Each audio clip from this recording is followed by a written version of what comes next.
Kindly subscribe to our YouTube channel, see how to. Click on the subscribe button below and also click on the bell beside this. This will notify you once we drop a new video. Thank you. Mate for Senora. Love my love. Thank you. Give me that. Powder. This is Ali. Yay. Give them. Left and Ali. right. I am not Sawa Adishefini anymore. I am Coming. our council. Ali. Don't call me Sawa Adishefini again. I think they can see me come be come draw send on Oh, right. yeah, yeah. Yeah. You want that? Maybe you're like, In fact, wọ́n ṣe ń pè yẹn wicked person ni wọ́n máa jẹ́. Ẹ máa bọ̀ báyìí.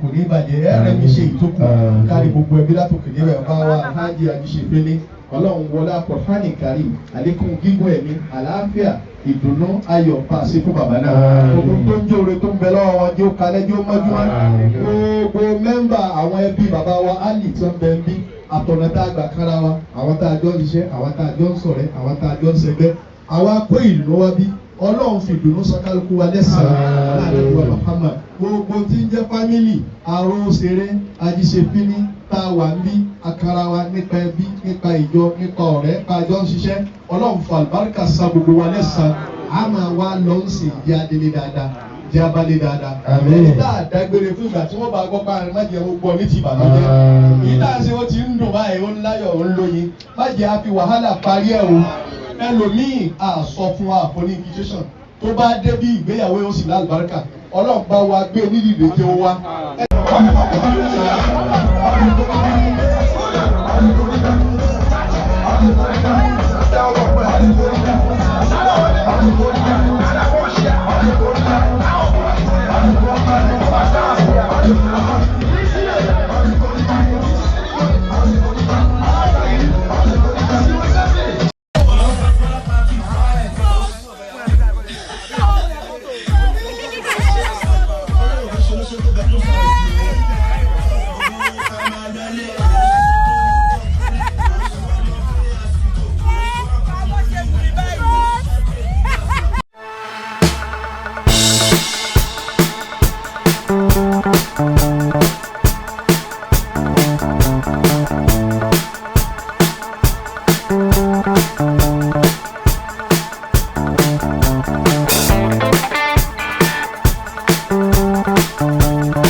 Thank you so much for watching. You want to see more?